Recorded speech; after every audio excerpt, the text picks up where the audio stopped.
prosecution of felon gangster mafiotic negroidic, the Black Frank Gelada, a gangster judge, therefore unprosecutable, the blackish, menial, negroidic in appearance and demeanor, felon, vicious, parroting puppet, ex-district attorney Nassau County, with no private law experience, detested by all factions, in spite of this, solely because of his many-year secret gangsterization and crucifixion of me, this negroidic, low, mafiotic, deadly Black Frank Gelada was then immediately and unprecedentedly and repeatedly, rapidly promoted in spite of tremendous opposition to the present position of second highest state judgeship solely through gangster computer god manipulation. As additional evidence, during the last week of my within-mentioned month-long, worse-than-a-farce Nazi court criminal trial in Nassau County Court, 1958, where dwarfed-it felon gangster parroting puppet rectum lapper sodomist Judge William Sullivan's ball of fat felon slut wife, she, as planned, sat in the front row, repeatedly stripping her overclothes and completely pulling up her dress and slip and pulling aside her old-fashioned pink bloomers in order to display her anus, her conch. She repeatedly gesticulated and whispered, "I'll give it to you to suck. Finish him." Her husband's dwarfed-it felon gangster parroting puppet rectum lapper sodomist Judge William Sullivan, flushed-faced in repeated open sodomistic displays, stuck out his tongue, wiggling it, chuckling to her. "You hangman rope gangster felon parroting puppet scum on top playboys can watch my Frankenstein eyesight television playback of this felonious lowly sodomistic display by the felon sodomist Judge William Sullivan and his lowly felon slut wife during my trial in Nassau County Court. After my worse-than-Nazi court criminal conviction, crucifixion, for years in poverty I suffered hopeless, jobless, character assassination, and isolation in this low, deadly nigger town. I was the repeat target victim of this gangster government's gangsterization and undetectable extermination attempts to shut me up forever with my secrets. Then, in December 14th to 17th, 1965, I attempted to escape this worst mongrel gangster communist country to return to the Slovenic Polish land of my forefathers. Instead, in a gangster-staged parroting puppet deadly conspiracy, I was flown from Kennedy, New York Airport at night to a small, distant St. Lawrence River estuary, snowbound small airport under the guise that I was in Warsaw, Poland. Immediately, many, many things proved this to me, including the two big white asbestos-shingled hangars with the large Braniff Airways signs on their sidewalls, in addition to the many blurted statements I solicited from the many CIA deadly gangsters, the assassins of me, the many, many parroting puppets all around me. I demanded an immediate flight back to Kennedy, New York Airport. Instead, I was held captive all night, later in chains. I refused both all food and requests I go to sleep. Then CIA police gangsters pretending to be Polish police with no identification beat me bloodily. Later, while my return trip 707 Boeing jet airliner was being serviced for my return trip, I quickly walked into the airplane and saw a CIA gangster with a small electric hairdryer type blower pumping deadly poison nerve gas smoke into secret compartments under the ashtrays in the arms of the chairs, where later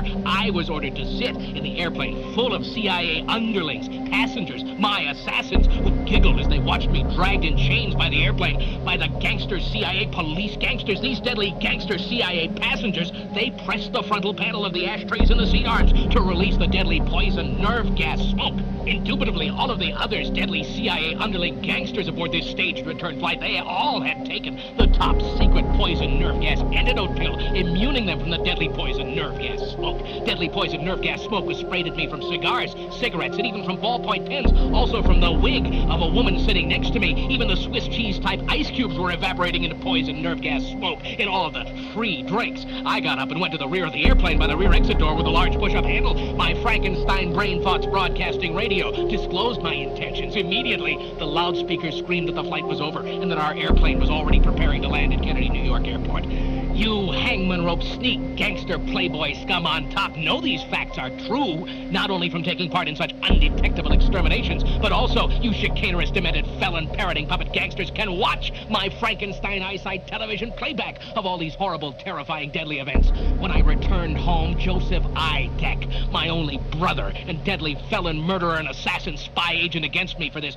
gangster government, he beat me repeatedly, cursing me that I was not exterminated by all of the poison nerve gas smoke, and that I did the impossible in that I kept awake for 3 days and refused all food in order to prevent my sneak extermination. In accordance with the completely gangster computer god concocted and manipulated statutory laws, one of your gangster court's requisite duties is to automatically rehear my said appeal case, because it has been brought to your attention, you hangman rope gangsters, that my entire life was destroyed by you co-conspirators through the gangster government perjured and fabricated criminal conviction of me in order to fulfill the demands of your communist god, the worldwide mad deadly gangster computer god. You deadly parroting puppet felon gangsters already know that I have been and am an innocent primary victim and target for destruction and extermination because I am a menace to your gangster computer god, and that I am worse than defenseless without the gangster protection and control of the gangster Frankenstein earphone radio.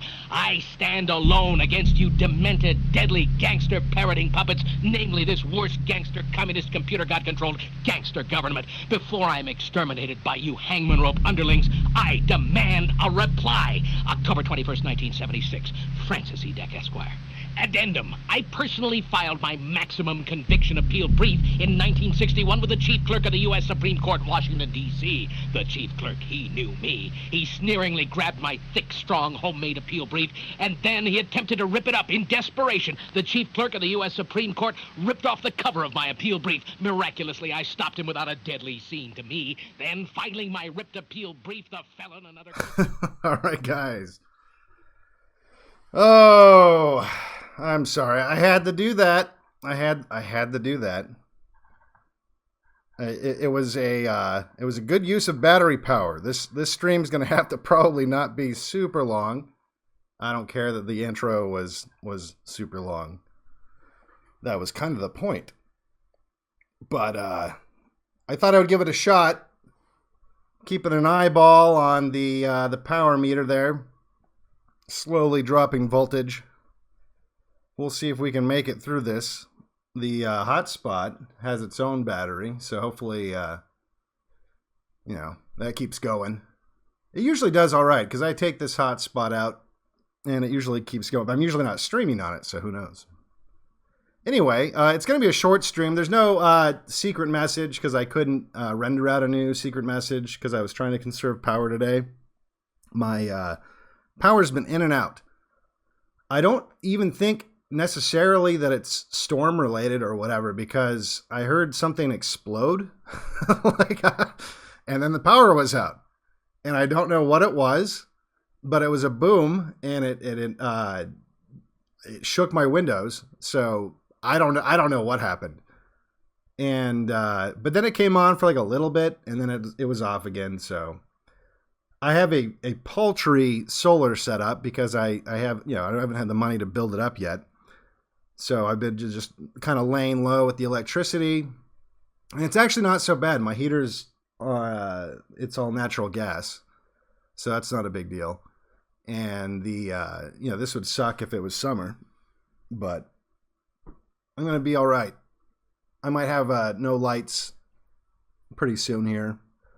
Well, I have no real lights. I might not have any light source pretty soon here. And I have no coffee, which is kind of a bummer, but it is what it is.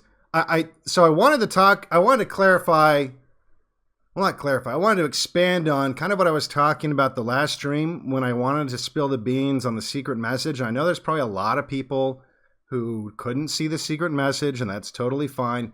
I'm going to play a piece of hardware that I have that was decoding the secret message to make sure that it worked. And you'll be able to see it. And I want you just to read it and think to yourself, wow, that's when white primacy was a thing. And then after we check out that message, I'm going to explain a little further about that message. And I also want to address, there was someone that said, when I was talking about Lincoln, and in a couple speeches, he and I've read quotes from these speeches where he openly said, look, I don't support having the freed slaves becoming, just normal citizens. I support what he called, and what they called at the time, Negro colonization, which was sending freed slaves on boats back to Africa, namely Liberia. In fact, that's why Liberia exists, because some of the freed slaves did go back to Africa and they conquered Liberia. In fact, from what I understand, it was kind of a bloody genocide. Once they showed up, they wiped out the inhabitants, and so the country of Liberia is pretty much all freed slaves, or at least that's their ancestors, right? And in terms of, the people that believe in the magic dirt theory and think that, it's just our, like the Charlie Kirk, America's just a set of ideas.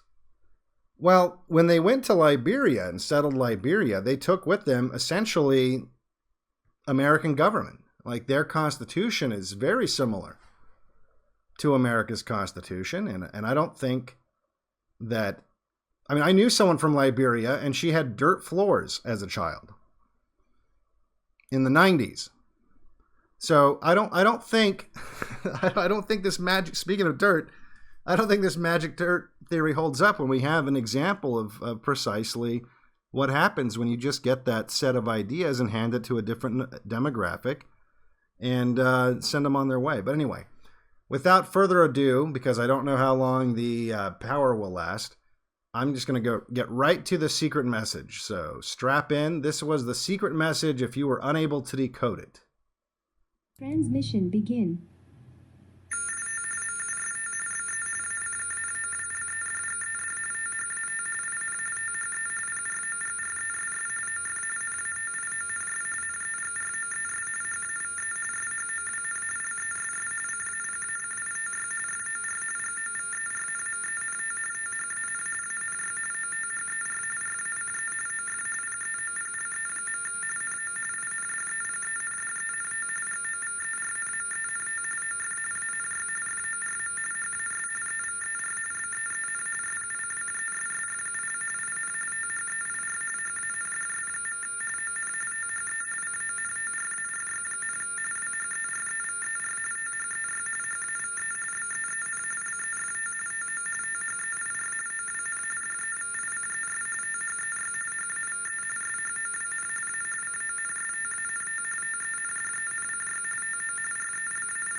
Transmission.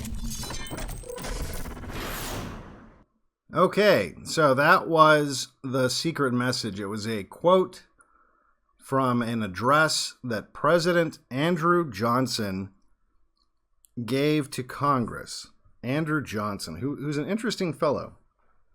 Now, I don't claim to be a prolific historian or even an expert on Andrew Johnson. In fact, the way that I came across this quote was there was a database, and I'm gonna expand on that quote if you weren't able to catch it on the screen there, especially for those of you just listening.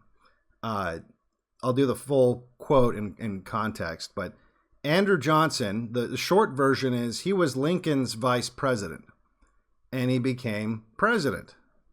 And he just, in the same way that Lincoln did not support in integrating the freed slaves into American society, but rather that, relocating them back to their homeland, Andrew Johnson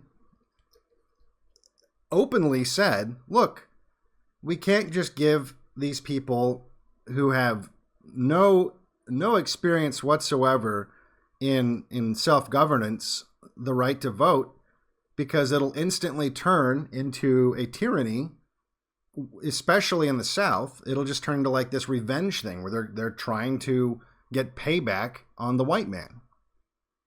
And so we can't do that. It'll just be a fucking disaster. And he also supported, again, what they called at the time, Negro colonization. And so what I'm going to read is a longer version of the quote. And I want you just to think to yourself, this was post-Civil War. Remember? So think about it in the context of the way they teach history to you. The way they teach history to you is that we fought the Civil War to end slavery. And that was the whole reason for the Civil War. It was all about slavery, freeing the slaves and equality and all that sort of a thing, right? Well, then explain to me why the president of the North didn't support integrating the freed slaves into the American society, or why his vice president also didn't support integrating the freed slaves into the free society. What was the plan then? I mean, if you listen to your history teacher in elementary school, the plan was to integrate the freed slaves in American society, but that's just simply not true. And so I'm going to read give you more context in that shorter version. And I want you to imagine, and by the way, he was a Democrat. This guy was a Democrat, which is weird, right? Because Lincoln was a Republican, but they ran, that's how they ran, because there was like, they were running on unity. Let's bring the country together kind of a ticket, right? So I'm going to read this, and I want you to imagine for a moment a president speaking like this. And by the way, so the way I found this quote is when I started to notice that Trump was mentioning every demographic except white people. Like every single demographic except white people.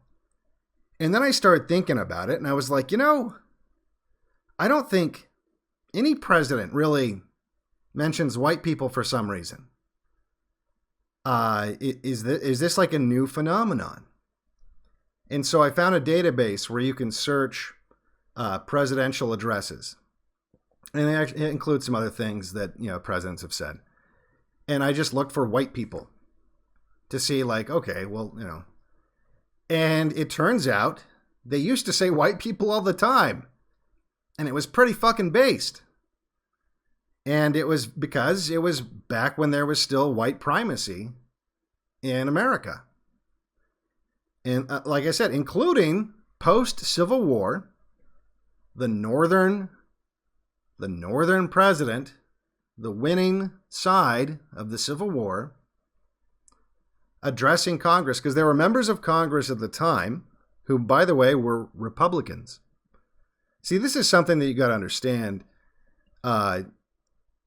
There's always been like the myth of the big switch, right? Like the Democrats, oh no, the Republicans used to really like black people, and then they stopped liking black people. And look, one of the reasons why the GOP is not white centric at all, and doesn't care, and never mentions white people, just as an example, is that they never have. They've always been on the side of multiculturalism. Always. And just because for a short stretch, Democrats decided to give a lot of handouts to black people to get their votes, doesn't change that history. In fact, GOP often, they brag about it. We're the party of Lincoln. We freed the slaves. The Democrats are the KKK. They're the real racists. So this was a Democrat, but he was Lincoln's vice president and then became president. They impeached him also. But just like Trump, they couldn't convict him. And it was for the same reasons. He wasn't ruling class. Andrew Johnson grew up a poor guy. He didn't even go to school. He literally didn't go to school. But he was smart, and he worked hard, and he became mayor. So this is before, like I said, this is before the American dream was really 100% an illusion. There was some truth to the fact, to the idea that you could start out not ruling class. Of course, they treated you like they treated him. Like he was never supposed to be president. He was vice president's fine, right? And then as soon as he was president, they tried to impeach him, kicked him out, tried to kick him out, and eventually he was out of office. I think he served like 3.5 years, something like that. But they did not like him. He was not ruling class. So I'm gonna read a quote here.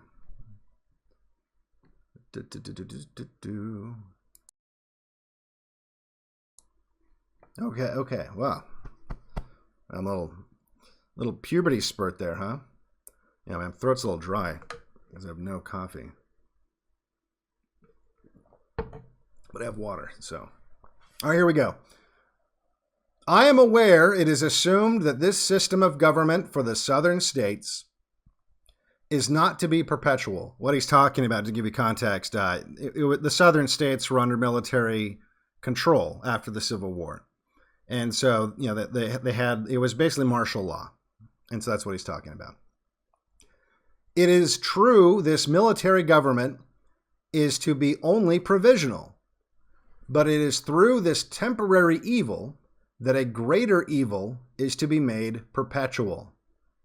If the guarantees of the Constitution can be broken provisionally to serve a temporary purpose, and in a part only of only part of the country, we can destroy them everywhere and for all time.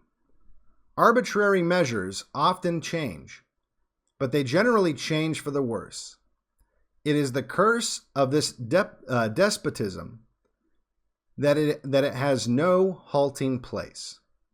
The intermittent exercise of its power brings no sense of security to its subjects, for they can never know what more they will be called to endure when its red right hand is armed to plague them again.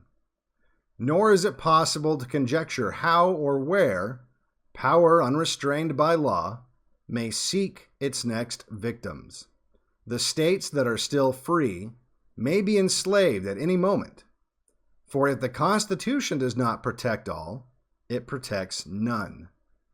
It is manifestly and avowedly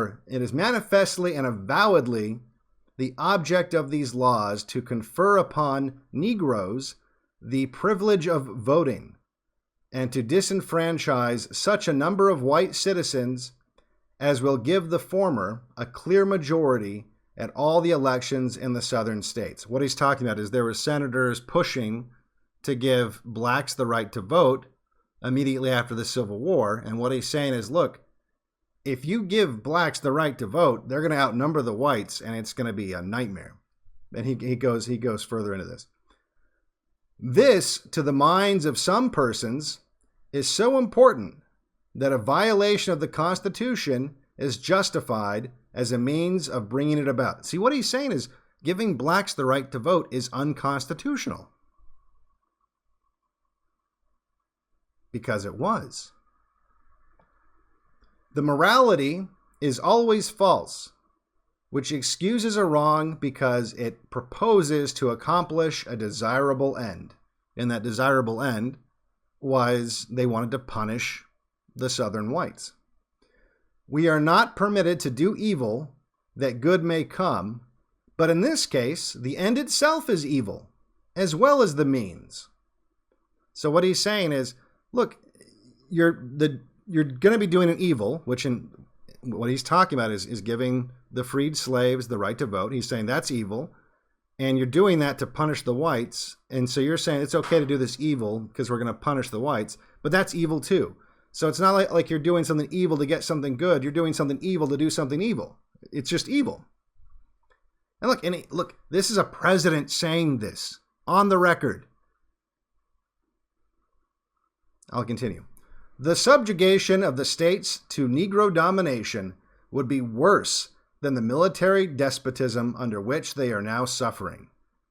It was believed beforehand that the people would endure any amount of military oppression for any length of time rather than degrade themselves by subjugation to the Negro race. Pretty strong words. Again, this is the President of the United States of the North after the Civil War. Therefore, they have been left without a choice. See, what he's saying is the Southerners were like, look, we'd rather have martial law. we'll just, whatever, we'll live under martial law indefinitely. We're not letting blacks vote.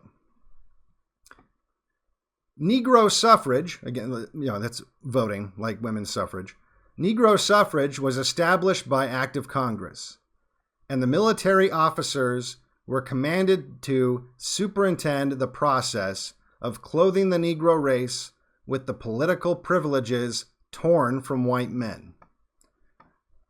The blacks in the South are entitled to be well and humanely governed, and to have the protection of just laws for all their rights of a person and property.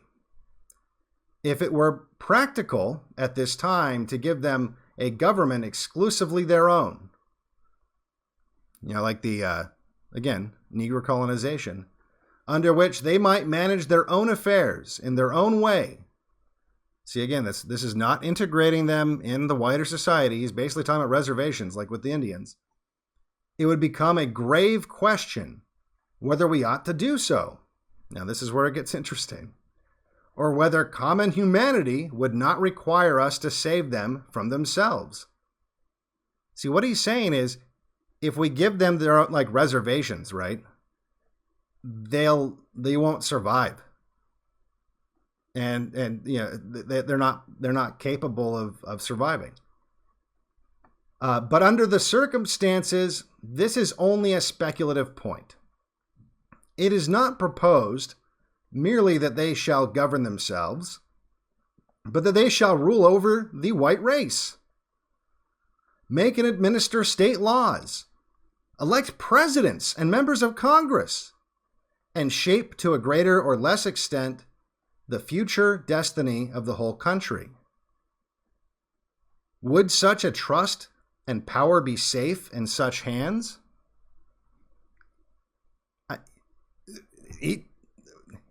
This is what he said to Congress. It keeps going, but this is the winning side of the Civil War. The president, after Lincoln, saying this to Congress in the open, not privately, but on the record, in an address. The peculiar qualities which should characterize any people who are fit to decide upon the management of public affairs for a great state have seldom been combined.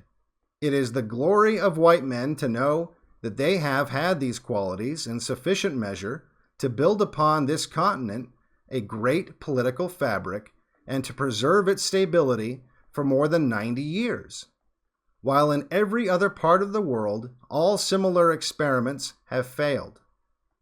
But if anything can be proved by known facts, if all reasoning upon evidence is not abandoned, it must be acknowledged that in the progress of nations, Negroes have shown less capacity for government than any other race of people. No independent government of any form has ever been successful in their hands. On the contrary, wherever they have been left to their own devices, they have shown a constant tendency to relapse into barbarism. In the southern states, however, Congress has undertaken to confer upon them the privilege of the ballot. Just released from slavery, it may be doubted whether a class that they know, or as a class, they know more than their ancestors how to organize and regulate civil society. Indeed, it is admitted that the blacks of the South are not only regardless of the rights of property, but so utterly ignorant of public affairs that their voting can consist in nothing more than carrying a ballot to the place where they are directed to deposit it. Does that sound familiar? Does that sound familiar? I need not remind you that the exercise of the elective franchise is the highest attribute of an American citizen, unless it's counted by the descendants of these people in Georgia. And that when guided by virtue, intelligence, patriotism, and a proper appreciation of our free institutions, it constitutes the true basis of a democratic form of government in which the sovereign power is lodged into the body of the people. Excuse me. A trust artificially created, not for its own sake, but solely as a means of promoting the general welfare, its influence for good must necessarily depend upon the elevated character and true allegiance of the elector. In other words, he's saying, look, for this to work, we need like smart people voting, okay? You know, you can't just, like, this is an important thing. If your society is steered by votes, then who's voting is kind of a big deal. And if you look at the track record of this group of people, it's not exactly stellar when it comes to forms of government and, well, I don't know, the wheel, 2-story buildings. Just saying. It ought therefore to be reposed in none except those who are fitted morally and mentally to administer it well, for it, if conferred upon persons who do not justly estimate its value and who are indifferent as to its results, it will only serve as a means of placing power in the hands of the unprincipled and the ambitious. Gee, that sounds familiar too. It will only serve as a means of placing power in the hands of the unprincipled and the ambitious. What did we say? Something about principles I think I was talking about recently? I don't know, it sounds kind of familiar. And must eventuate in the complete destruction of that liberty of which it should be the most powerful conservator. That's starting to sound real fucking familiar too. Weird. It's almost like he knew what would happen. And it's funny, you look up Andrew Johnson, they hate him. They hate him. Widely regarded as one of the worst presidents. That's one of the lines.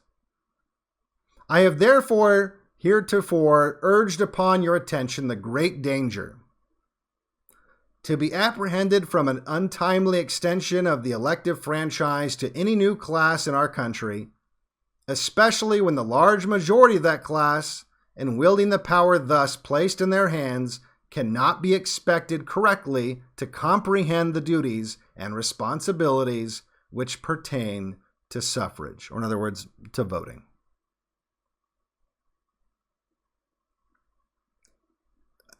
Almost as if he had a crystal fucking ball.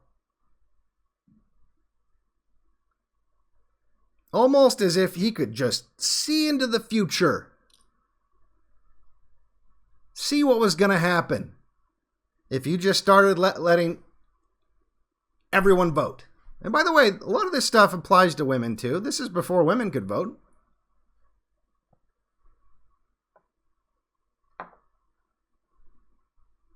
They understood. I mean, the country was only 90 years old and it already had a civil war.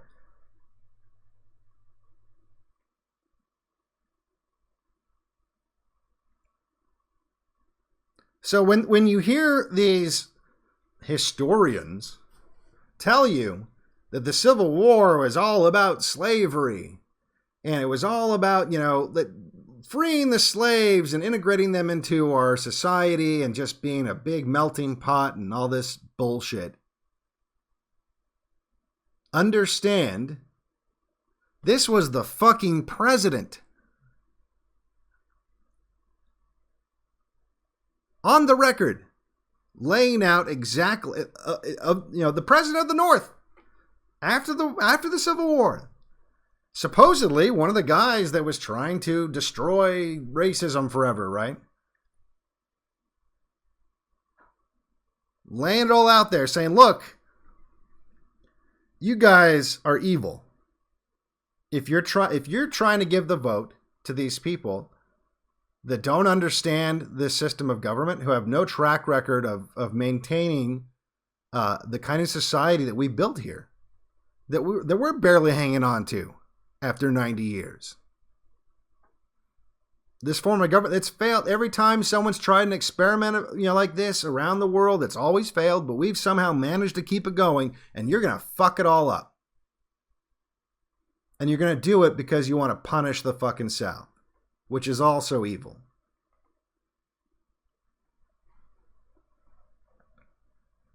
And they impeached him for it.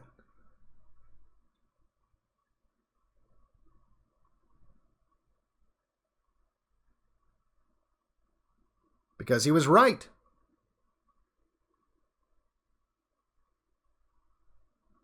He was right. And it goes on from there, but I mean, this is sounds like, oh, wow, that's like super fucking racist. This is just how fucking people talked when there was white primacy in a white country.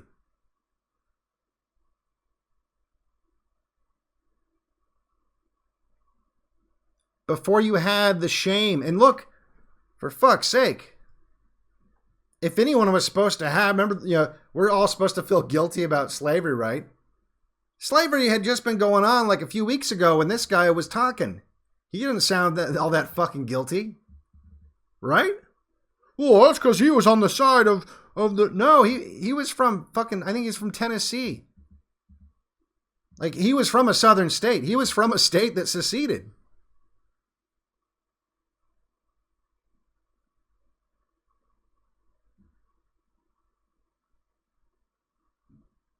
This was just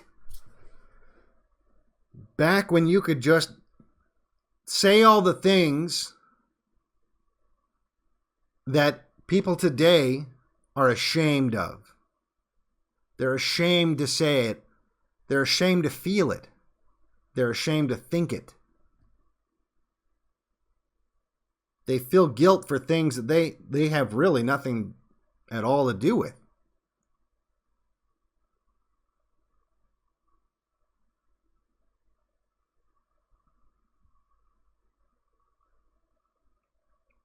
And like I said, for this guy, slavery was like a few weeks ago. White guilt didn't kick in till much, much later. Much, much later. You think there was white guilt in the 1930s when blacks still couldn't vote? I feel like something happened. In the 30s and 40s that completely fucked over the minds of the white people in this country. I can't think of what it would be. What would it be? Almost as if they were totally reprogrammed. No, that's that's crazy. That's crazy, right? That's totally crazy.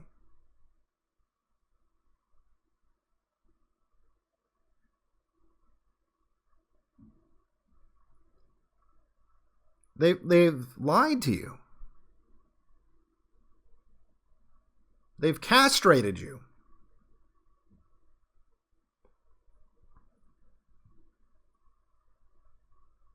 And again, in what I just read there, nowhere is there hate in what he's saying. In fact, he's even saying, look, I don't even know if we should give them like reservations or something, because then we're going to be in a tight spot because they're going to self-destruct and we're going to feel, our humanity is going to kick in and we're going to feel like, responsible, like we're going to need to help them out.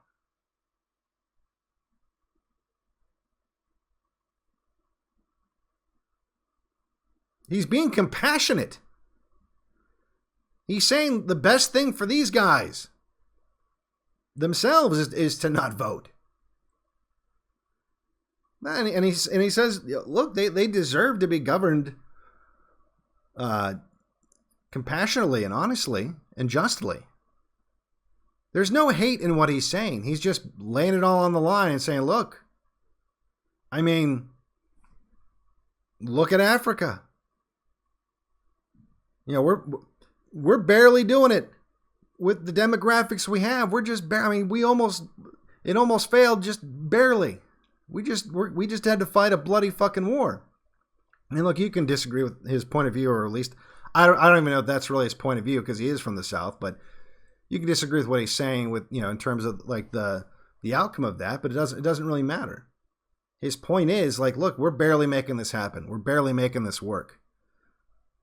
And you're going to fuck it all up by giving the vote to a bunch of people who don't understand it. And in fact, voting for them will just be, people will just tell them to go to the polls and who to vote for. And the result is going to be, you're going to get a bunch of shitbags who have no principles and nothing but ambition elected. Surprise, surprise.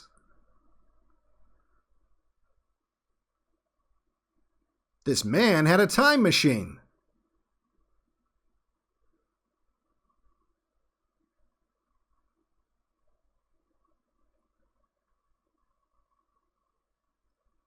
See what he was saying, like again, it's not like it caused a riot. I mean, yeah, they tried to impeach him or whatever because they were out for blood. They wanted to punish the South. And they thought a good way to punish the South was to give the slaves voting rights because they knew exactly what would happen.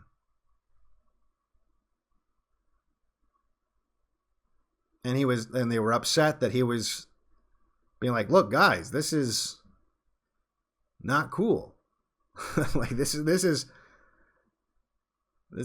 not going to work for anybody. It's not even going to work for the blacks. I mean, look, and again, look around. Is it working for the blacks?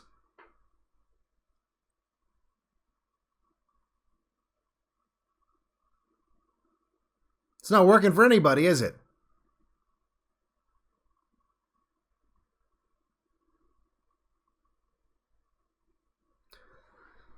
So again, now someone in the last stream, and there's maybe we'll go over some of these other speeches another time when I've got more electricity. But I wanted to make sure I got through that. The other thing is, in the last stream, someone mentioned, oh, well, I told my friend it was a longtime friend. I told him what you said about Lincoln and the Negro colonization that he supported, and now he won't talk to me or whatever.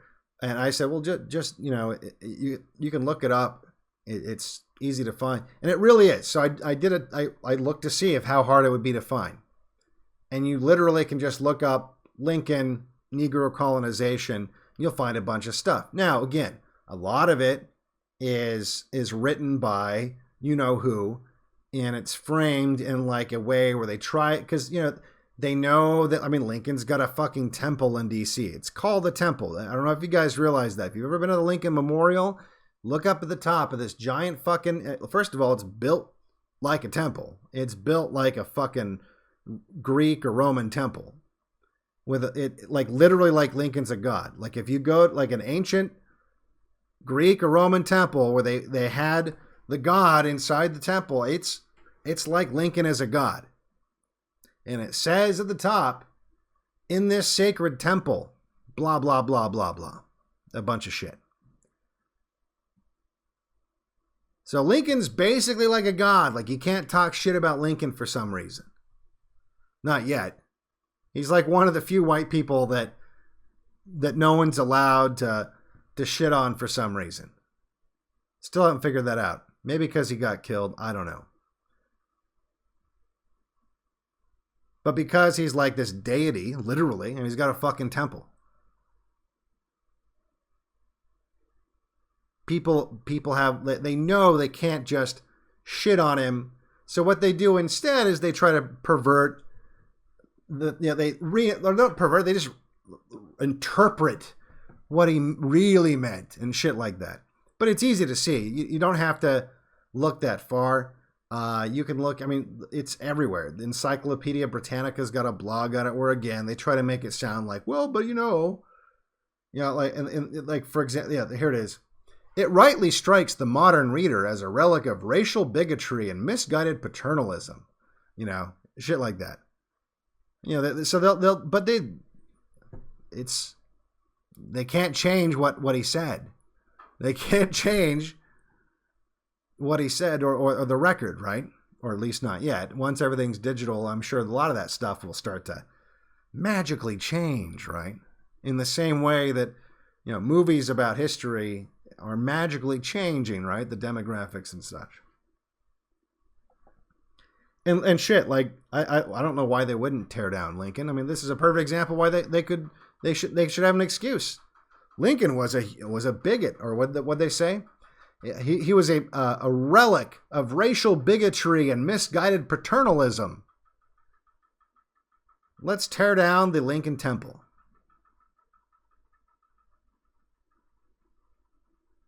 So yeah, you can't. So yeah, here it is. The policy is naturally difficult to reconcile with Lincoln's popular reputation as the great emancipator. Yeah, because the great emancipator thing is a myth. It's a lie. It's not hard to reconcile if you realize that that was never his plan.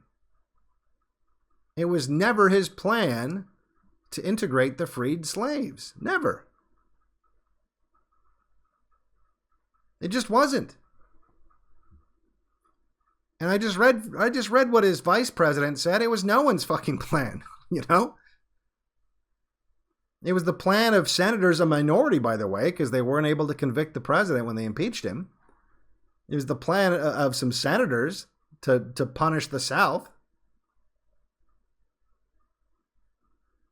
And by the way, they couldn't impeach him. You think they were letting the southern states vote in that vote to convict? Of course not. So, the northern states, it was a minority.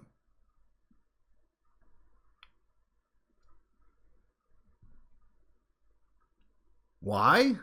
Because there was white primacy in a white country. Not supremacy, primacy. And this bullshit, this paternalism thing. Look, I agree with the term. I just think it comes from, and yeah, honestly, I think it's a bad thing too, but for a totally different reason. This misguided paternalism, that's a perfect term for it. See, again, like when the left talks about stuff, they're usually describing something that just using bad rhetoric, but in this case, I think they got it right. It is misguided paternalism. In the same way that Andrew Johnson was saying, like, look, we can't, if we put them in a reservation or whatever, they're just going to destroy themselves. That's because he feels responsible. He feels that as a successful, white man on this planet, his paternal, if you will, duty to these other people is to provide and save them from themselves and this sort of thing. When no, they should have just been like, fuck it. Get on the boats. Sorry about slavery. It's not our fault. I'll give you a hint of who to blame. They don't celebrate Christmas. Like that, and that would have been it. But no, they did have the paternalism. And they said, well, we can't just, we got to take care of them. Why?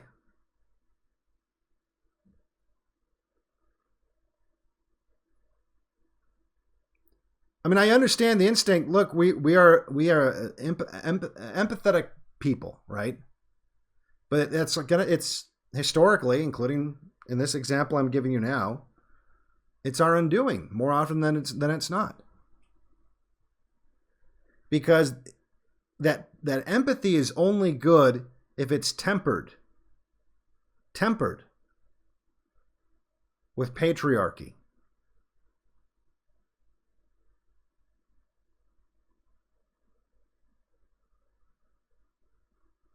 And so once you undo the masculinity of the society, the masculinity that says, yeah, I know, I have those same, I feel bad for those guys too. I have those same feelings that you do, but, you know, tough love sometimes is the answer.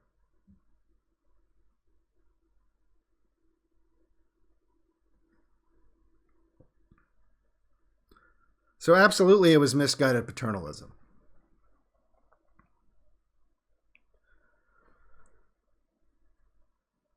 All right. So I just wanted to get those things out. I wanted to make sure that that was clear to that whoever that was that said that thing about their friend. Just like look it up. It's not. I didn't make this shit up. You can find several examples. It's not hard to find. The only hitch is, like I said, you get these historians trying to, you know, reconcile it with the image of the great emancipator. It's because they're trying to reconcile the truth with the lie, the myth, the fiction. And they're just on the problem is they're on the side of the fiction. And so necessarily they have to somehow try to spin the reality as something else. But he's on the record enough to where it's obvious what he wants.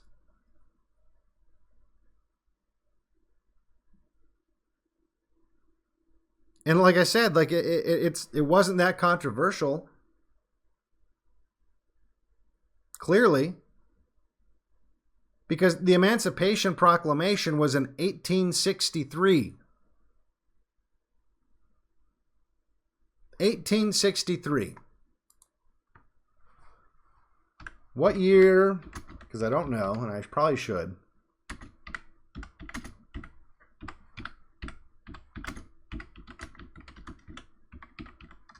So I'm typing with one hand here.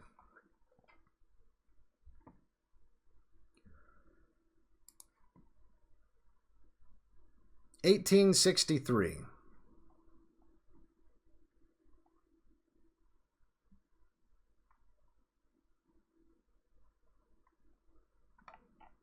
And the civil rights movement wasn't until 1960s. But when they get, let's see here. Abraham Lincoln was assassinated April 1865. Blah, blah, blah, blah. As a result, blah, blah, blah.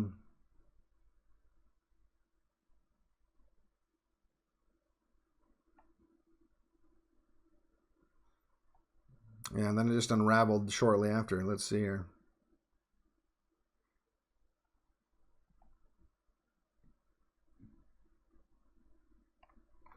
Yeah, so they gave the 15th Amendment, which stated the voting rights could be denied, blah, blah, blah. Or wait, which state? All right, here we go. The 14th Amendment, approved by Congress in 1866 and ratified in 1868, granted citizenship to all persons born or naturalized in the United States. That's another thing we need to change. Including former slaves, and guaranteed equal protection of laws to all citizens. In 1870, Congress passed the last of the three so-called Reconstruction Amendments, the 15th Amendment, which stated that voting rights could not be denied or abridged by the United States or by any state on account of race, color, or previous condition of servitude. Reconstruction saw biracial democracy exist in the South for the first time. Much of the powers in the state governments remained in white hands. Like black voters, black officials faced the... So basically, they forced the South. I mean, after they impeached Johnson and got Grant in there. I think it was Grant. They passed the amendments to the Constitution, forced the South to allow the slaves to vote. Let's see here. Here we go. But while the 15th Amendment barred voting rights discrimination on the basis of race, it left the door open for states to determine the specific qualifications for suffrage. So basically, the southern states found loopholes. Southern state legislatures use such qualifications, including literary tests. Oh my God, you mean you'd have to be able to read to vote? You have to be able to read to vote? See, this is my point. Whites resisted this up until like the 1960s and the Civil Rights Movement. Poll taxes. Oh, you mean there should be like an economic barrier? I don't know how I feel about that. I'm not necessarily against that. And other discriminatory practices to disenfranchise a majority of black voters in the decades following Reconstruction. As a result, white-dominated state legislatures consolidated control and effectively reestablished the black codes in the form of so-called Jim Crow laws. See, people, this was a normal way of looking at the world in a country where there was white primacy.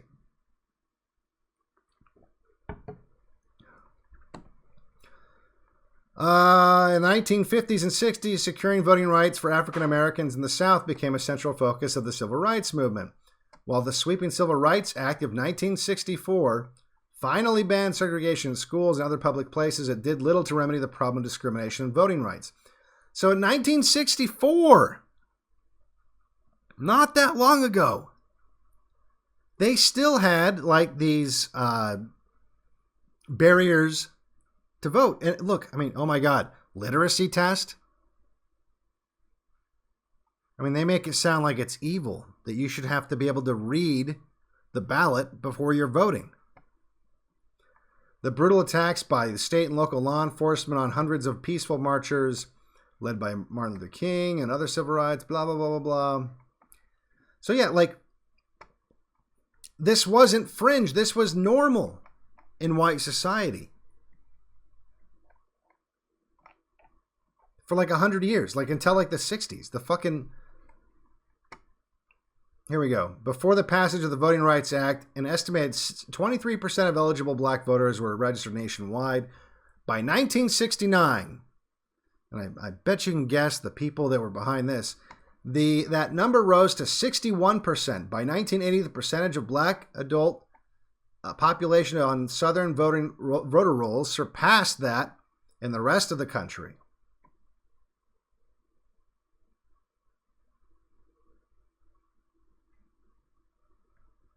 1980.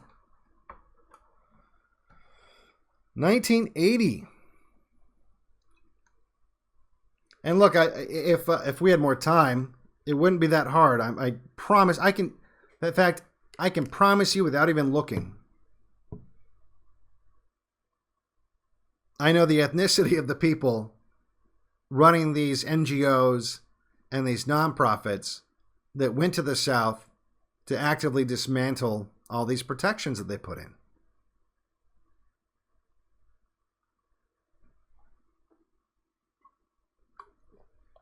This wasn't that long ago. And you're wondering why we're in this downward spiral, this fucking nosedive.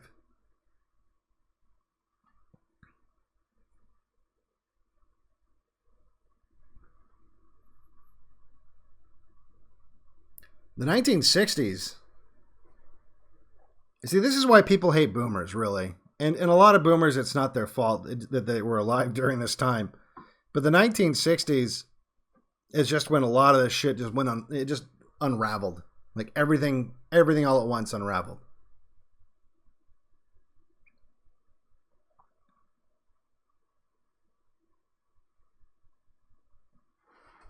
I'm going to take a look at chat, and then I'm going to probably wrap things up here because battery power is going down. I don't know how much longer the inverter will keep going. Bum, ba, bum, bum, bum, bum, bum. Someone said something earlier that I was going to respond to, but that was like a long time ago. I'm never going to find that comment.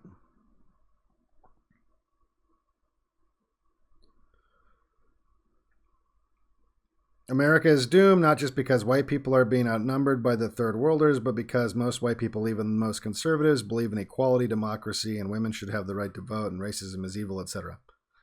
Yeah, but like I was just talking about, like before the really it was before the 1940s, right? Before the 1940s, it wasn't like a big deal. It wasn't a big deal that they had all these barriers to voting. And look, honestly, it's not even that racist. Having a literacy test isn't racist. Like most of these laws, they're not racist. It's just setting a bar higher than like Andrew Johnson said, like, look, these people aren't prepared for this responsibility. And I don't think that's wrong if a literacy test is keeping them from playing the game.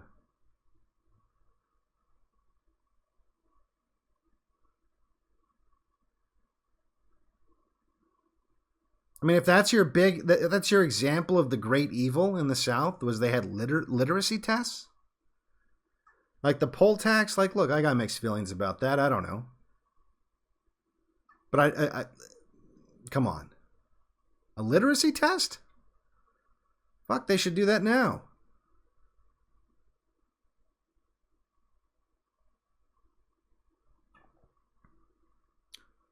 Let me take a look here. YouTube notifications for Trovo. All right, I'll look into it. Like I said, it's just the app. It's stupid that it doesn't just do it. Why would it not just do it? Everything else does it. But Trovo, you have to do this like magical fucking, whatever thing to make it, just to tell people that you're on. Who gives a fuck? Fuck them if they're not going to tell people. But by the way, I tell everyone on Telegram, Gab, and Twitter. It's like, how many times you got to be told in how many places? Devon, have you seen the Ultimate World War II documentary, The Greatest Story? Yeah, I've seen it. It's super long, and look, it's a little propaganda-y, but yeah, it's worth a watch. It's worth a watch. But conservatives are dumb hillbillies. Wouldn't it literacy hurt them? So much bullshit. Yeah. Well, that's the thing is like look, I don't want stupid anybody voting, honestly. There should be literacy tests. But like, look, first of all, it doesn't even matter anymore because voting's a joke now. Voting doesn't matter anymore. And partially because they started in 1865 or whenever it was. That was the beginning of the end. That's when they started watering it down. Slowly, slowly, drip, drip, drip. And everyone that tried to shore it up with things like, oh my God, literacy tests. Oh, so racist, the literacy tests. What happened to them? They got attacked by nonprofits. They got attacked by billionaires of a particular tribe. Why? Because they had a very big interest in dissolving white primacy in their host country.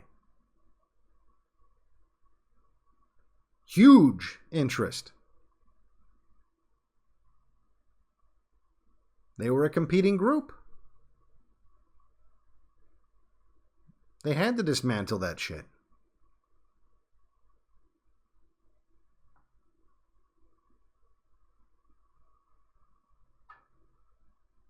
And it took a long time. See, this is what I keep saying, zoom out the graph. When you realize that we had like the northern president talking like what I just was saying like 150 years ago. When you realize that is a point on the graph.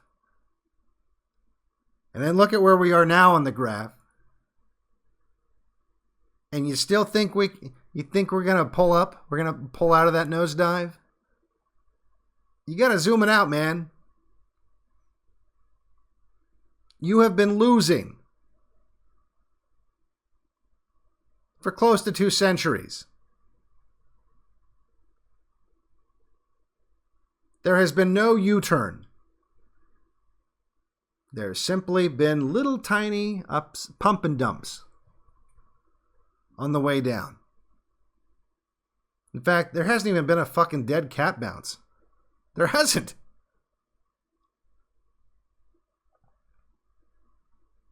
It's just down, down, down, down, down. Pump and dump. Down, down, down. Pump and dump. Down, down, down.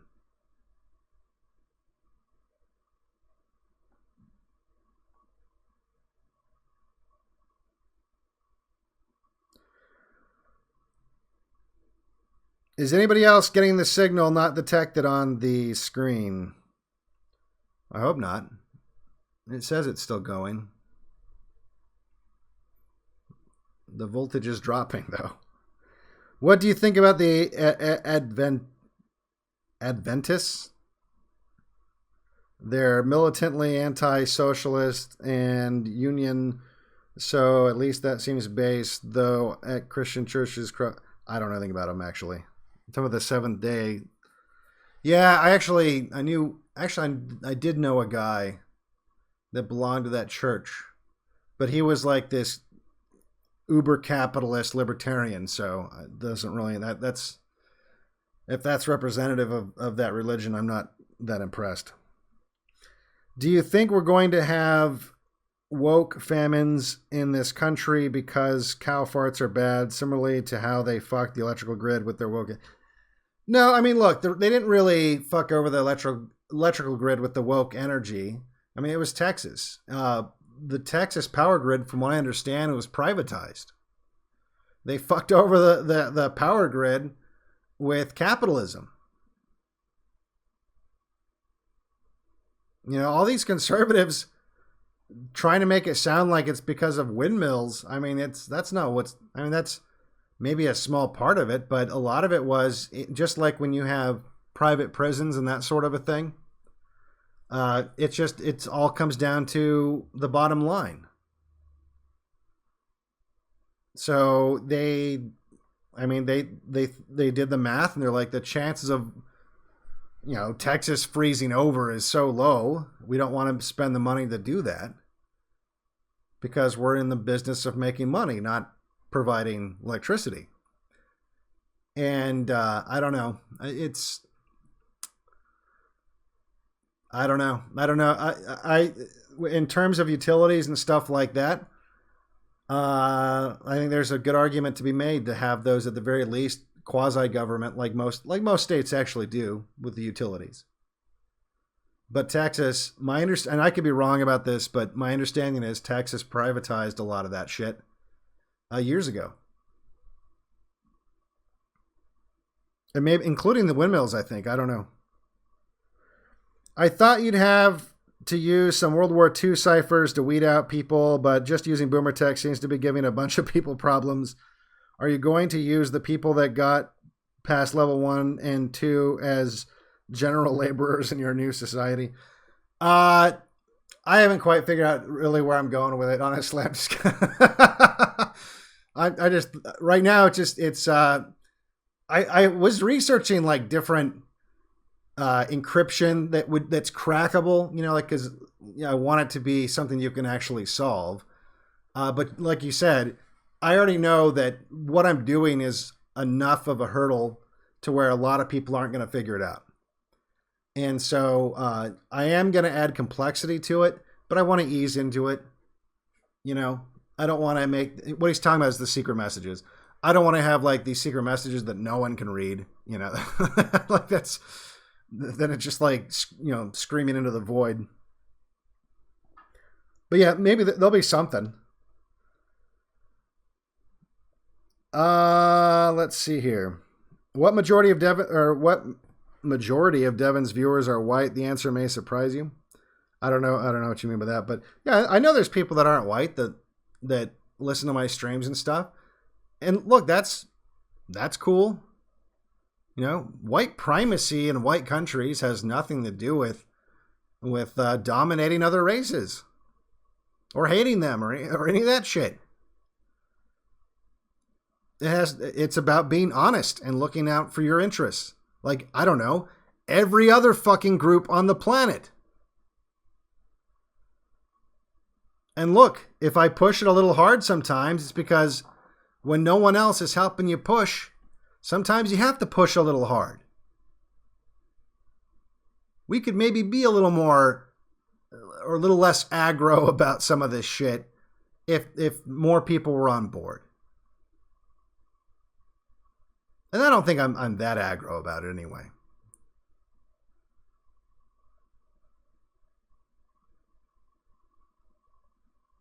Someone says he's half black, half Jew. So you're Drake? I didn't know Drake listened to this stream. Drake, you make terrible music. Hi, Devon. Do you think the USA should apply resistance in the style of Serbians overthrowing Milosevic? I think that would... Oops, going fast. I think that would be a good solution for America. I don't know. I don't know. You got to remember, geographically, there's a big difference. You know, America is gigantic. We're spread out. The people on the right are not geographically located in one part of the country, you know, or the other. We're just kind of spread out. Part of that by design. If you think that after the Civil War, the federal government didn't spend decades upon decades upon decades studying that and trying to think of things that they could implement to prevent something like that from ever happening again. I mean, you're crazy. It's things as simple as like when you have illegal immigrants cross the border, this is real. They're getting them and they're putting them on fucking airplanes. They're flying them to states like fucking Maine to await their trial, right? To await their immigration trial in Maine. They're flying them to like the whitest states. You know, and then not only that, but just all the other demographic busting up that's been happening with the forced integration in the South or just everywhere. You know, the busing of kids into white schools and all this stuff. Like, they're purposely atomizing you. And they have been for decades. And whites have supported it. Whites have let it happen. Another reason, this is why people get so angry with the boomers, because it seems like that's like the generation where the switch was flipped in the brain, right? I mean, just think about it. Like a good example of this, that show All in the Family, right? Where the father of the boom, so he's like the generation before the boomers, right? He's the character that all the boomers, they knew a guy like that. That's why it was relatable. That's why it was funny. Oh, he's the racist old guy. Well, no, it's just that generation. That generation just got it. That generation believed in white primacy.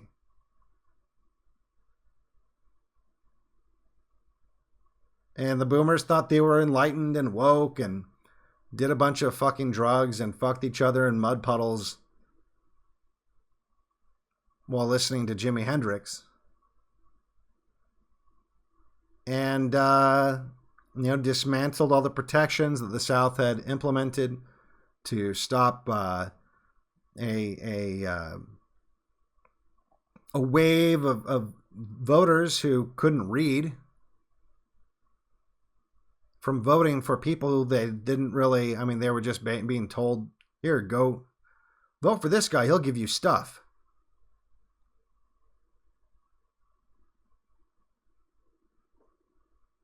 You know, but they all felt good because, little black boys and little white girls, they're holding hands because somebody had a dream.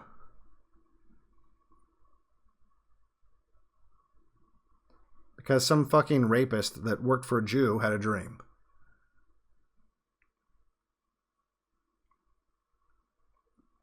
And now he has a statue.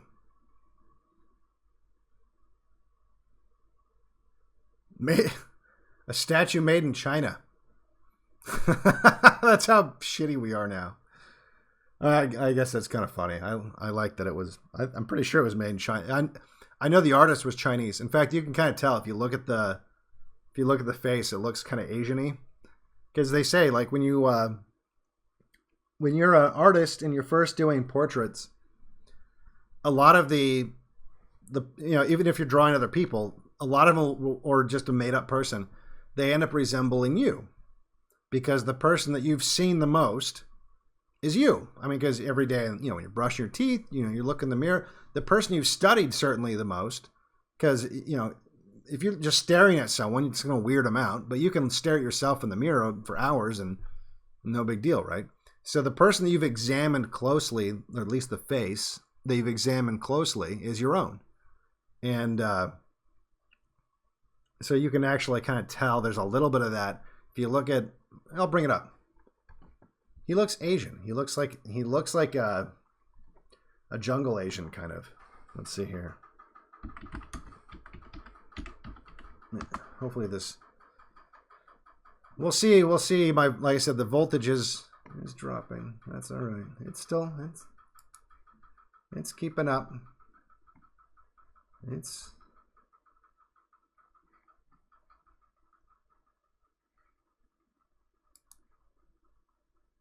Yeah, it kind of has like this guy, he looks kind of Asian-y.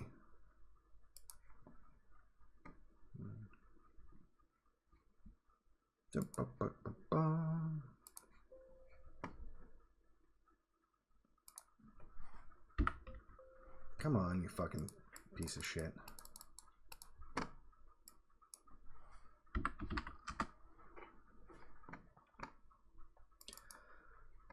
Yeah, I think another reason why non-whites would enjoy the stream is that it's probably refreshing to hear a white that doesn't want to just fucking stab himself in the dick all the time. Here we go. Doesn't he look kind of Asian-y? Like a little bit. Oh, I have a dream. Like a little bit, Definitely has like that Asian-y. There's just something about him that looks a little Asian-y. Like he's a Blasian. Anyway. So yeah, it was made by I think it was a Chinese guy. I'm pretty sure it was made in China. There are many high IQ people who are very good at one certain thing and then god awful at the rest. You might have to select certain people who wouldn't be capable of decoding. Are you trying to make excuses for not decoding? I don't know. You guys are making it sound like I'm really going to make like a fight club or something like that. Probably not. The incessant infighting on Telegram is so tiresome. It's much harder to fight the subversive elements within our own ranks than it is to fight enemies at the gates. Why are people so determined to punch right? Because they're faggots. Just ignore them. You don't have to. It takes two to fight. If someone's just being an idiot, chances are they're trying to get a rise out of you. I don't know why everyone has such a hard time with this. People learned a long time ago that you don't feed the trolls, and it just goes away. I can tell you, as a former troll myself, I don't know about former. Why do you think I rickrolled people with the song? You think if no one had been bitching about the intro music, that you would have been rickrolled? You see how this works? Just don't feed the beast. Don't feed it, and it just goes away. They're there because you're feeding them. It's like if you ever go to the beach, and you get attacked by seagulls. It's because people are fucking feeding them Cheetos all the time. And now that's where they get their food. They've just become these or if you go to in fact, if you go to DC, go to the mall, the squirrels will confront you wanting food because they're just so used to it. Yeah, just don't. And look, we'll probably do some pruning down the road. But in the meantime, it's just easier not to. I mean, there's just do you go, all right, perfect example. When you're walking down the street and there's the homeless guy screaming about anything, it doesn't matter. Do you start trying to argue with him if you disagree with whatever insanity he's saying? No. Why? Because you don't want like this scary piss smelling psycho to start screaming his crazy shit at you and possibly follow you home and all that stuff. So it's, you get it in the real world, just get it on the internet too. Just, why would you argue with the crazy person screaming nonsense? You know? I mean, look, I get so much hate all the time on lots of platforms, and I just don't care, and it usually goes away. You know, I'm sure there's people that will notice me, senpai, notice my hate for you or something. I don't know, but yeah, it's just don't engage with crazy. You don't put your dick in crazy. That's like one of the easiest rules that you can follow that'll save you a lot of pain in life. Just don't put your dick in crazy. Have you seen the Yellowstone TV series? They seem to be demonizing ranchers as bloodthirsty capitalist murderers. At the same time, Gates wants us to eat 100% plant-based protein. I'll eat people before I eat the synthetic meat. No, I have not seen it.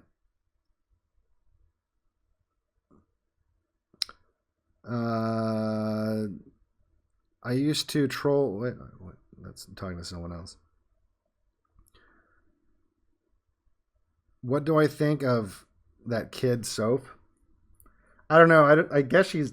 I only saw like a couple of her videos when she was still on YouTube. And I'm pretty sure she had like help from her brother or someone like that. It just didn't seem like something a little girl would just come up with. But yeah, I don't know. I know she's working for that, what is it called? Gavin McGinnis's thing. I don't know. I haven't seen anything she's made in well over a year, I guess now. It's been a long time.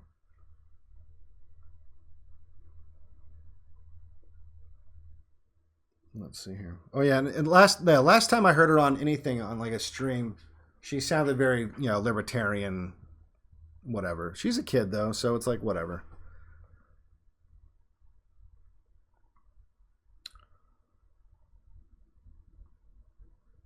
What do I think about Isabella I don't know who that is. Tim Pool is a globohomo cheerleader. Yes, he is. Yes, he is. He's a businessman. He's just in it for the money. He goes with whatever's going to maximize his profits. If you want to know Tim Pool's opinion on something, think, what would the most people agree with? There you go. That's Tim Pool's opinion on everything. What would the largest audience feel comfortable hearing? Well, that's what he's going to say.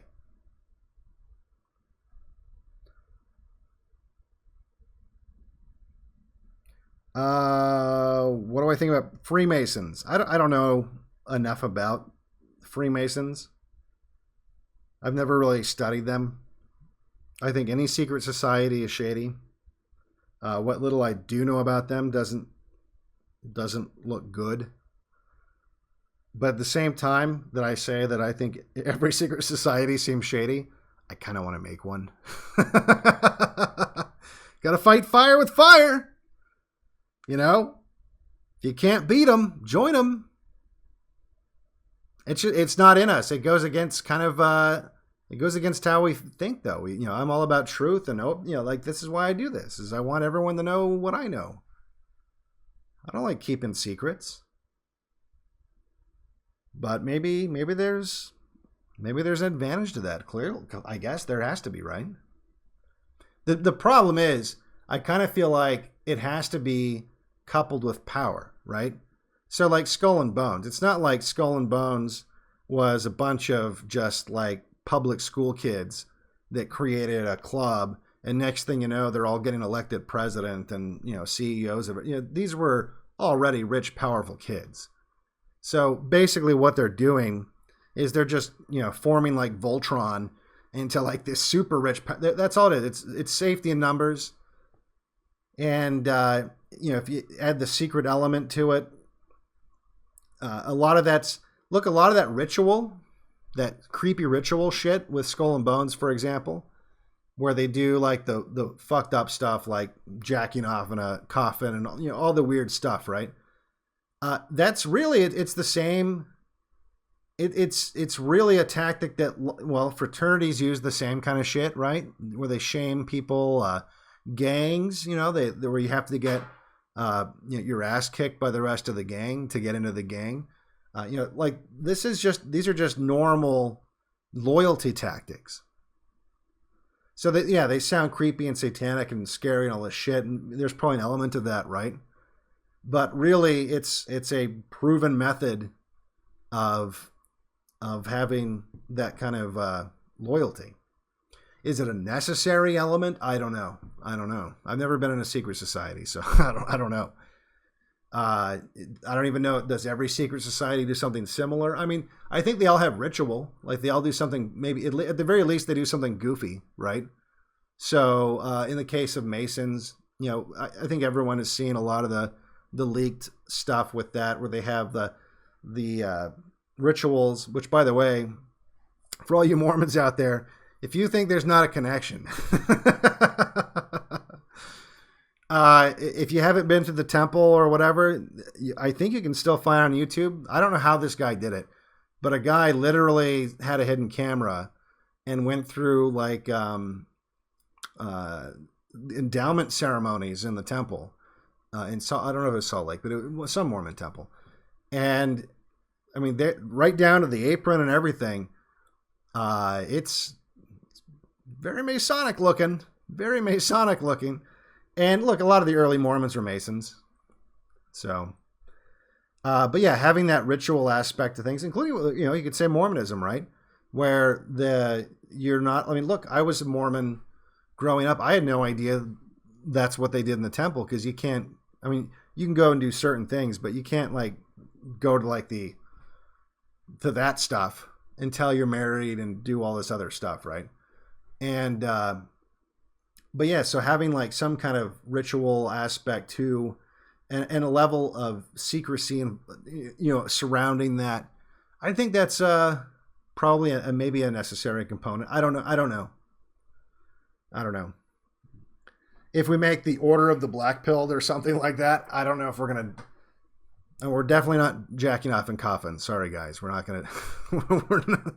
We're not gonna do that. That's not gonna be a part of it. Absolutely not. But will there have to be something? I don't know. I've thought about it. I've been like, yeah, you know, is that like psychologically? Is that something you have to do? Not necessarily like shame related, because like I was saying, like the Mason stuff doesn't seem like shame related. It just seems goofy, you know. Like maybe it's a little embarrassing because it's goofy, but yeah, I don't know. Anyway,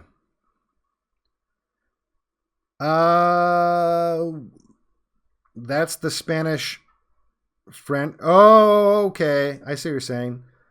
The Spanish, that chick, the hot chick that's going around on the internet, the hot Spanish fascist or whatever.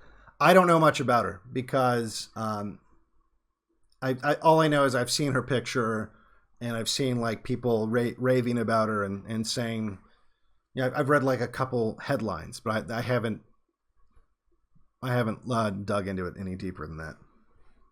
Maybe I will if they have translated speeches. I mean, I'm not gonna fucking learn Spanish.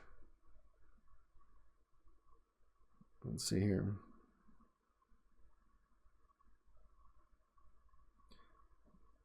What are your thoughts on the Hoob Zone? I don't know what that is. What Telegram channels, influencers do you follow and think are based? I have never heard of Daughter of Albion until yesterday. I don't really follow like a bunch of them. These are usually people that I've talked to because I've been on their streams or something like that. A couple good ones. I mean, I honestly, mostly what I follow is like what everyone else follows, like the Breaking 911, let's see here, Mark Collette,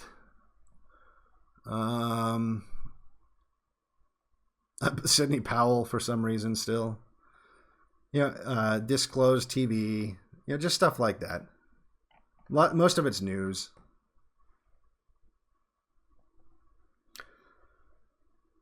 Let's see here. We're gonna have to wrap things up. My power's going down fast here.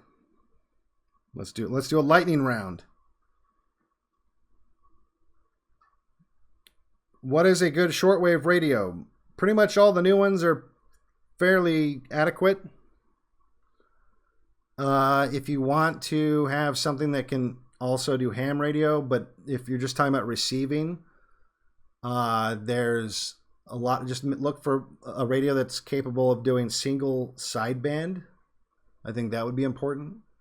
You can usually get something that's just a receiver for less than $100. That's portable, new.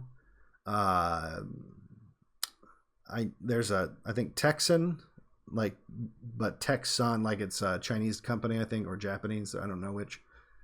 Like TECSUN, they make one that's like $75 that does single sideband and does everything, and you can get like a real small portable antenna. And I've heard good reviews. I don't know, the stuff that I use for that is probably overkill for what most people would ever need. If you have the money, I still think, even though it's kind of an oldie, it's not that. In fact, that's kind of a good. You don't need as much money now.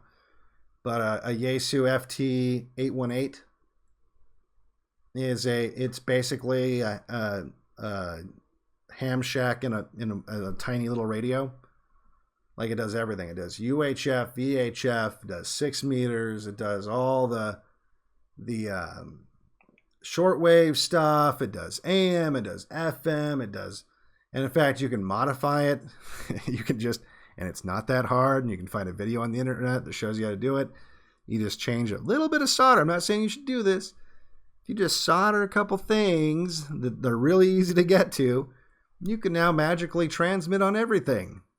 So, just saying. So again, it's an old radio, or at least that design. Like they still make them, but it's. I guess that's why they still make them. It's tried and true, and you can find a bunch of stuff that that's compatible with it, like a lot of accessories and things like that, because it's been around for so long. You can get used ones real cheap. I see them on eBay all the time. I mean, by real cheap, I mean, they're still kind of at like $400 or something like that.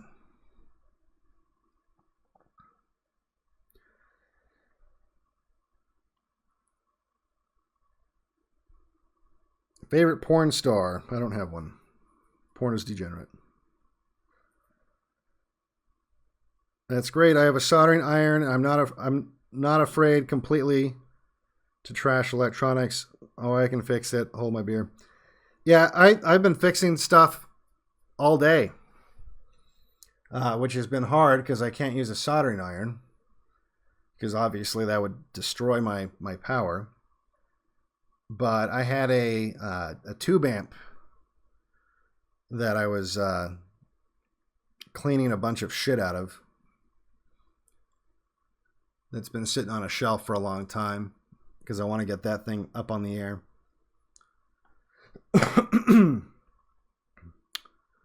Devon doesn't like the aesthetics of modern SDR radios and the lack of repairability, but that's just his quirks. Otherwise, they work fine and are very robust electronics. Yeah, I mean, like, the aesthetically they are trash, and they do lack repairability.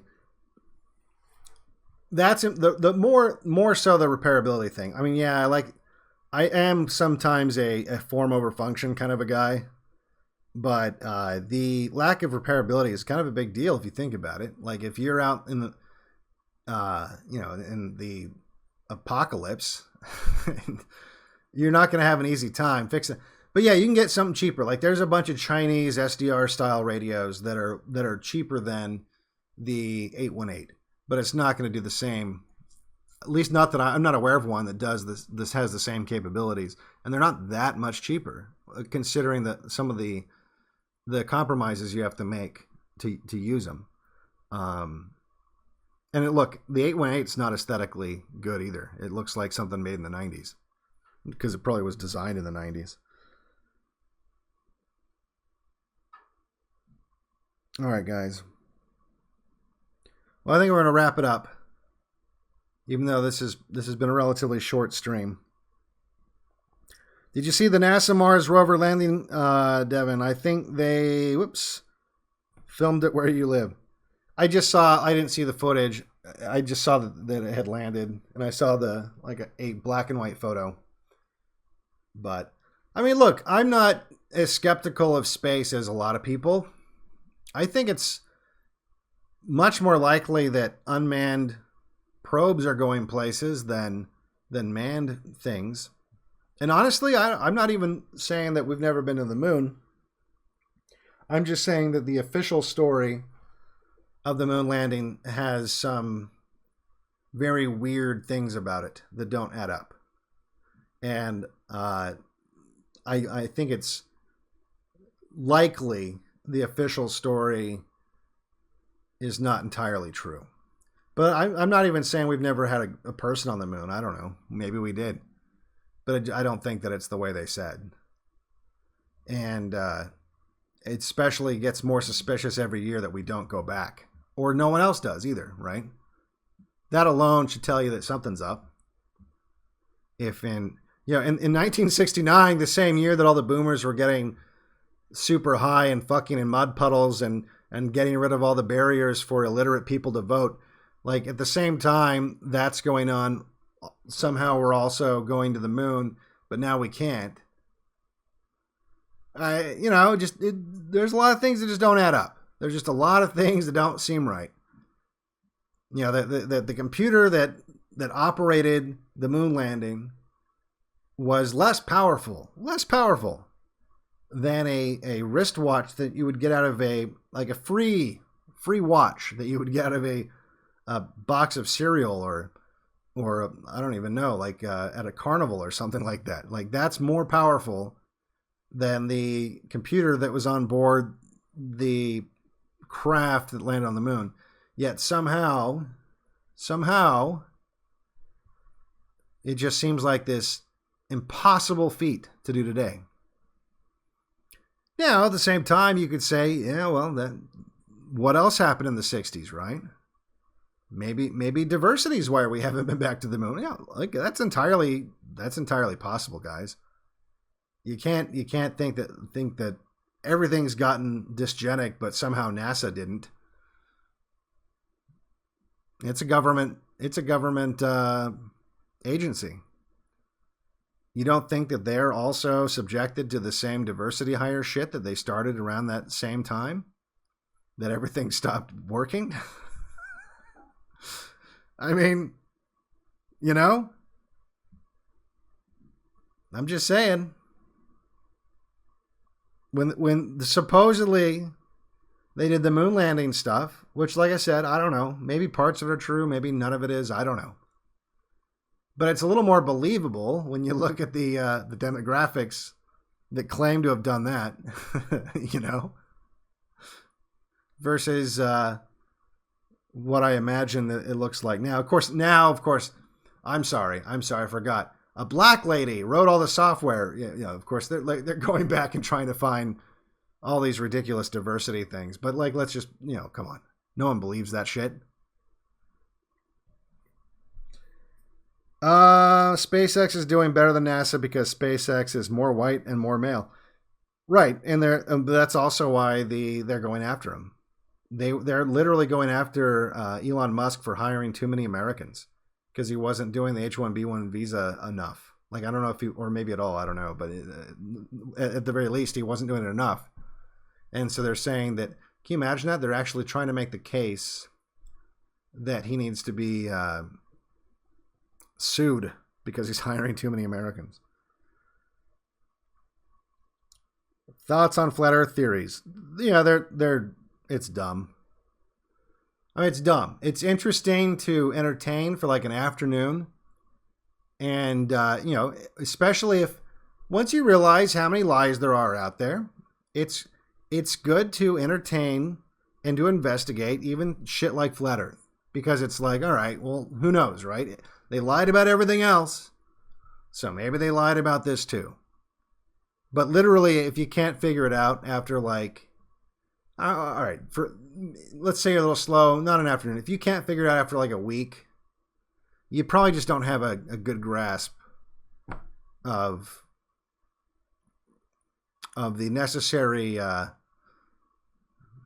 concepts involved. And I don't know what to tell you, but it's not flat. I mean, there's so many ways where it's provably not flat. So look, just basic, like with the when I can prove it right now with an antenna in a pole. I can raise an antenna higher, and the antenna sends its message further because it's overcoming the curvature of the Earth. That's why that works. That's why antennas are up on mountains. Because if they're up on a mountain or, a building or anything that's high up, it's overcoming the curvature of the Earth. That's why they do that. Because if you don't do that and you're transmitting in UHF or VHF, I mean, it does some bouncing, it penetrates a little bit and whatever, but eventually the curvature of the Earth is going to stop it, right? So you want them high up. And the answer that flat earthers have tells me they fundamentally don't understand radio waves. Like that who's that Jew that pushes flat Earth? I want to say his name's like David Weiss or something, but I don't know I think the Weiss part's right. I don't know if his name's David, but he's got like an app and all this other stuff. When he was trying to respond to that very simple fact about antennas and radio waves and why, if the Earth was flat, you wouldn't need to be high up at all. You'd have to be, just on my roof would go forever or until it hit a mountain or something, right? But it doesn't work like that. And he said, well, no, and his explanation was just so obviously he didn't understand any of the concepts involved. And that's just how it is with a lot of the people that believe in the flat Earth. They just don't have a good grasp on stuff. And so, or scale, specifically scale, right?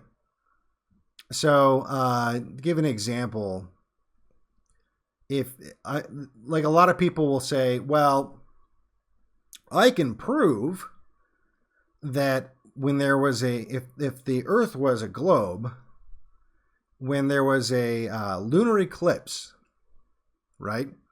When the moon was between the Earth and the sun, the shadow would be so big that it would put the entire Earth in shadow. And I can prove that because I can get this beach ball and then I can hold up a quarter and then put a light bulb behind it. And then the shadow that is cast by the quarter is much larger than the quarter. And it's like, yeah, because the light bulb isn't like 100,000 miles away or whatever it is, like it's scale. It's scale. Like things, just because it's people that don't the same thing with like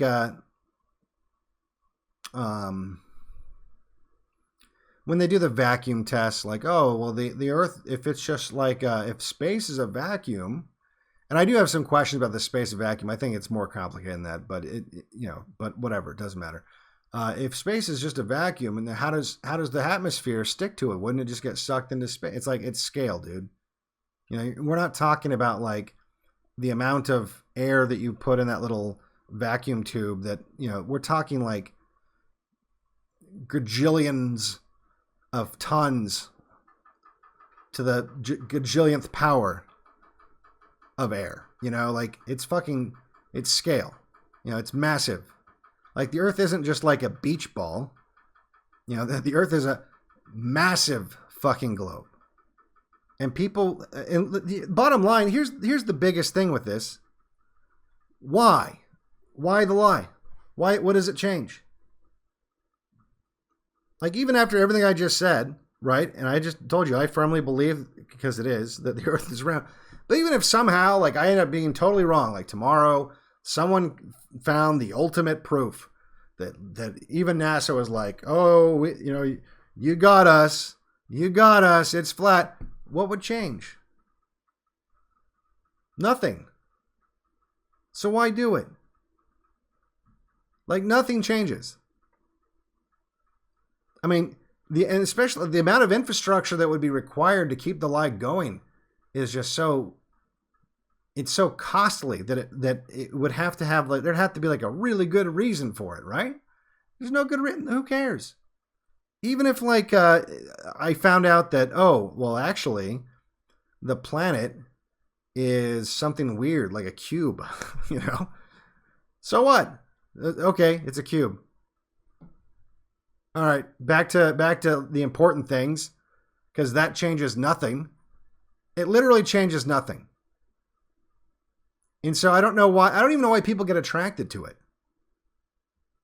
Because even if I thought, like, let's say I thought it was flat. Like, I thought, oh, I figured it out. So what? What is that? It changes nothing. Like, again, all that changes, it would make me be like, wow, I've got a lot of respect for whoever's faking these satellites that I can communicate with a radio in my house, where somehow the satellites still, they match the orbit that they're supposed to be in. The coordinates they always match up, right? Perfectly, with precision. And you can mathematically calculate it, and it works. So they're faking it. Like, good Lord. We don't stand a chance against these people anyway. Might as well just believe their lie. If they're able to fake this shit. So it just does. I don't understand the obsession that so many people have with the earth being flat. It's like, it's not important. Nothing changes. In fact, all it does is it makes you look like you don't understand things to people that do understand things. Or it makes you look ridiculous to people who are just afraid of anything that fringe. It's kind of like this.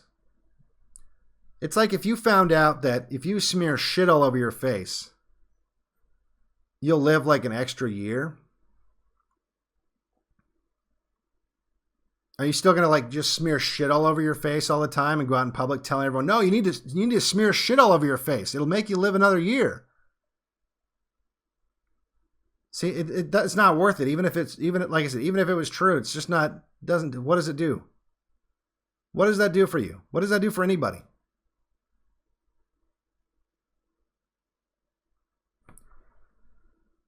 Did I see that some students in Canada started a white student alliance and are being investigated for a hate crime now? No, but that's normal. I went to a NASA facility semi-recently to look at the aerodynamics laboratory. They were using the wind tunnel and software to determine the best way for natives in the Andes Mountains to have fires in the UN shelter homes without dying from smoke. They concluded they needed a window. Yeah, well, it's government. That's government-run program right there. It's like the government program they have to determine why lesbians are fat. They spent like millions of dollars on that. I've been thinking about what industry our nepotistic community should get into, and I think air rifles and certain part for 3D printed rifles would work well, since you don't need FFL for those. Maybe that could be part of it. I don't know. I think something in the short term, there's got to be people that can do I mean, just because you don't want to do something that's going to get you Waco'd, you know what I mean? Like, even though what you're talking about is super legal and everything else, there are some gray areas, and there's like some, and that's what Waco was doing. You know, Waco, the Branch Davidians, one of the reasons they had so many goddamn guns is they sold guns at gun shows. And that's part of what got the ATF involved. So even if you're not doing anything wrong, like the Branch Davidians weren't really doing anything wrong, you don't necessarily want to do something like that that's going to give them an excuse to kick your door down when there's other ways to do things. Have you seen the COVID swab breaks the blood-brain barrier in the nostrils? I did not, but I'm not surprised. I've been doing the online dating thing, and I'm amazed at how many profiles of women are only on there to quite literally cuck their husbands and boyfriends. I can't believe this shit is real. Absolutely, it's real. Absolutely, it's real. And look, you can't just blame them. Like, there's guys that, in fact, they think that's like a bonus, right? They're like, oh, sweet, I don't have to worry about her getting clingy. I can just fuck her. I can hit it and quit it. You know, they wouldn't be there if men had the honor to not fuck someone's wife. They wouldn't be there. The moon landing project was mostly using the Third Reich tech and scientists, literally 140 IQ plus. Right. That's why I'm saying, like, it could quite have literally have happened. Like, again, there's things that lead me to believe it didn't happen the way they said. But why would that surprise anybody? Like, nothing big and secret that the government does happens the way they say. That's just the way. I mean, it never has, right? So I don't think that's even that controversial to imagine that the story that was unfolding on live television in everyone's home was just kind of a fluff propaganda piece, you know? And that the real missions happened because they didn't know how that was going to work out. Like, if, let's say they really did it, all right? That's a risky fucking thing. The Russians already tried and failed, you know, and do you really want to have the entire country tuned in watching national heroes die, or the whole world? Fuck it, not just the country. You want to have that kind of fucking negative propaganda live streamed to the entire planet? No. That's crazy town. And so either they did the riskiest, ballsiest, most unlikely thing that ever happened, which is still in the realm of, it's possible, you know, I don't think it's very probable, but it's possible, maybe, you know, but unlikely, very unlikely that they would do that and just risk that kind of a embarrassment, that kind of a failure, especially considering you gotta remember why the space program happened in the first place. You know, that was something that JFK was pushing. They assassinate JFK, and this was like part of a way to like make it seem like, yeah, but we're fulfilling his desire to, you know, go to the moon. You know what I mean? Like, it was kind of a national, again, it was positive propaganda to make the country feel less shitty about the country. The 60s were fucked up. And it was kind of nice to think that maybe there was a bright future ahead.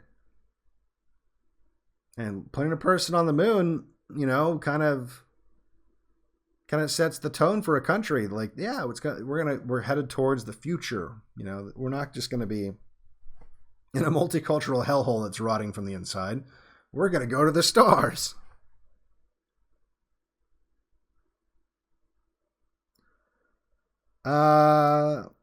Our people built Western civilization because they planted and fostered trees they knew they'd never enjoy the fruit or shade from. Exactly. And honestly, that's kind of how I feel about whatever's going to happen next. I don't think that either anyone listening right now, at least in current year, if you're listening to a recording several years from now, then maybe I'm talking to you, future boy. Maybe you'll see it. But at least for right now, I don't think any of us are going to be alive when this shit turns around. But that doesn't mean that you crawl into the fetal position and just cry about it. You just realize the situation and you act accordingly. If you have children, you prepare them for that. And by that, I mean you focus a lot of attention on them and brainwash them to be based from age 0. So they don't have to go and unlearn all the shit that you had to unlearn. They don't have to go down rabbit holes because you teach them from the time that they were young. They don't have to learn as an adult about the Andrew Johnson address that I just read to you guys. They know that that's a part of the history. You know, you teach them the stuff that they won't teach them in slave school.